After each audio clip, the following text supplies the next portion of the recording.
At this time, we're back. Eric DeSobe here, joined by Robert. Robert and I just started working together. Robert, give folks a scoop on this thing you created that is helping me in my world at KIP SoCal verify and check in on the candidates that I have.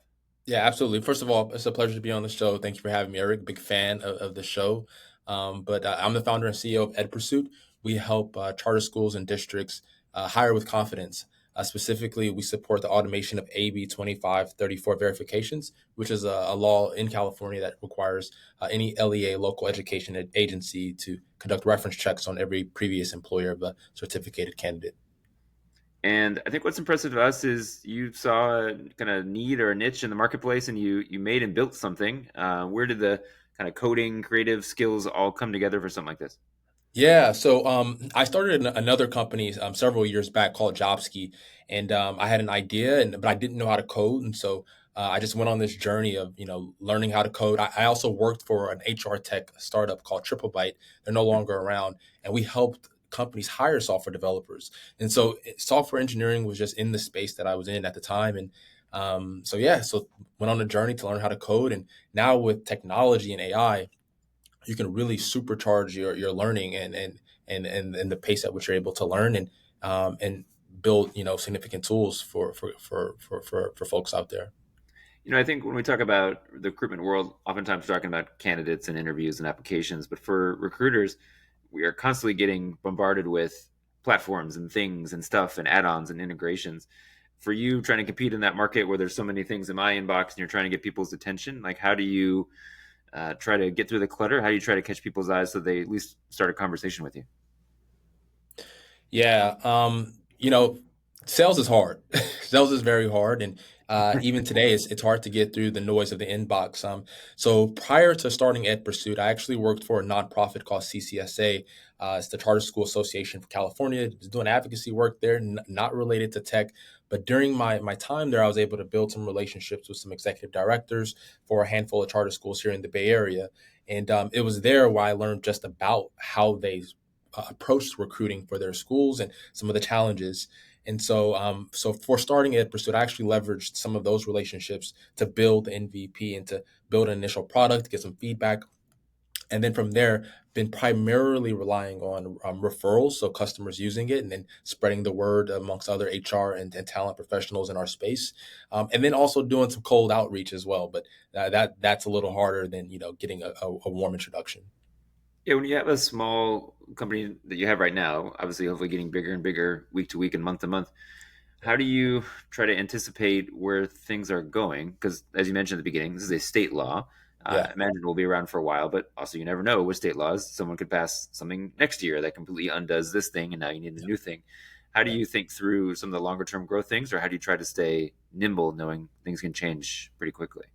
Yeah, so that's another thing that I think about is like going deep on this problem that I'm trying to solve so that it's the best solution to solve this particular problem, but keeping my eyes open for other opportunities, adjacent areas that I can also support for either my existing customers or as a way to bring in new customers. So, for example, AB 2534, you can consider that the wedge or the product that really got me into the door with charter schools.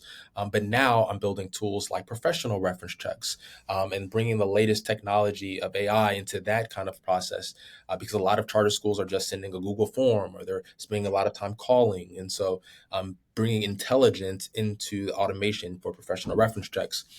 Another opportunity that I'm seeing amongst my customers is monitoring credentials and Mm. integrating with the CTC. And so that's another kind of space that I'm really excited about, and I know it's a big pain point for a lot of charter schools, and it's still close enough adjacent to the problem, that the overarching problem that I'm trying to solve, which is know who you're hiring, have confidence in your hires. And so anything that equates to that and allowing a charter school to have confidence in their and who they're hiring or who's on their team is an area that I think I could provide value in, and it not be so like left field. And thinking about the tech stack that I have now, our org and my team has some big players. Like our ATS is very big. It's not the cheapest thing of all time. Yeah. We have our own reference checking system that's worked well for us. Not the cheapest thing either, but we have small people, small companies that are growing, and we have a close connection with the founder, as it turns out, in your case, right? Yeah. How do you sort of advise talent people to think through the big and the small as they're building their kind of components together into something that works for them? Sorry, you cut out just a little bit. You mind repeating the last part of the question? In terms of figuring out, or maybe advice you'd have for talent people, how do you advise them to think about the big players and the kind of the first glance big firepower versus maybe smaller players where there might be more Mhm. niche and customizable? How do you advise folks to think through that? Yeah, well, I've worked years in the private sector. I actually worked for Lever early in Yeah. my career, and so the fact of the matter is that all of these big technology companies they're focused on the private sector. And so there's always going to be a gap that a big company is going to have when it comes to serving the needs of a California charter school. And the fact of the matter is, like, they're dealing with big contracts, big companies. So, and we have unique needs here in the charter movement and in education, even more broadly.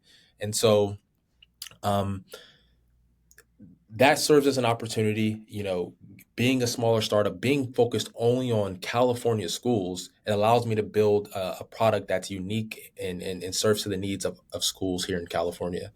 Um, and so my advice to talent acquisition professionals is really just be open to technology, be open to potential vendors that are approaching these things in a new way. Um, but I also understand that your inbox is flooded, so you can't be too open. So Yeah. it's a tough one. But I think the exciting thing for me is that, like, I'm able to build something that's specific, like, solely unique for our movement. Whereas the bigger companies, it's just hard for them to prioritize that. I'm glad you brought up the AI piece. A lot of guests, we've had this conversation about the AI arms race between candidate side and the interviewer talent side. Hmm. I can screen all your stuff with AI if I want. You can generate all your stuff as an applicant with AI if you want. Yeah. In your vantage point, where you're kind of on both sides in some ways, or you've been at a lot of companies and kind of seen both sides. What's your take on the arms race right now? Who do you think has an advantage? Is it the stalemate? Is it something else? Um, I think it depends on I think it depends on the individual and how much you value leveraging technology in your process. For example, I speak with some schools, and again, they're using a Google form for Mm-hmm. the reference checks. That's someone could easily chat GPT some questions and paste that in there. And so now you're losing the arm race. You're not being as informed as you possibly could. Mm-hmm. Now, with Ed Pursue, what we do is you can design your reference check form with the questions, but we can allow the AI to probe to make sure that the reference is giving a full response. Additionally, they're responding with voice or with camera, and so you get this more dynamic data versus just reading a transcript or some answers to some questions. And so I think that's a tough question. I think everyone should be using technology to make their lives easier, including candidates. Like, it's a tough job market out there, and if AI is going to help you write your cover letter, so be it. Like that, I think that's amazing. But then also for the talent and recruiting folks, we have our tables are full too, and so our plates are full. And if we can use AI to automate some of the redundant tasks so we can focus on the more strategic initiatives within our roles, I think that's also a good thing. So I'm not going to pick a winner yet. I think everyone will win ultimately. Just there might be different, timelines. Yeah. Hey, last thing, if folks want to contact you, hear more about what you're working on and how you can help them out, what's the best way to do that? Yeah, you can shoot me an email at robert@edpursuit.com, or just add me on LinkedIn. I'm pretty active on LinkedIn. Yeah. Um, and yeah, we'd love to hear from you. Yeah. Appreciate you coming on. We'll put all that info into the episode description. And you can always catch us all the places you download your podcast to listen and catch Robert and I in stunning 4K on YouTube, of course, as well. Until next time, we'll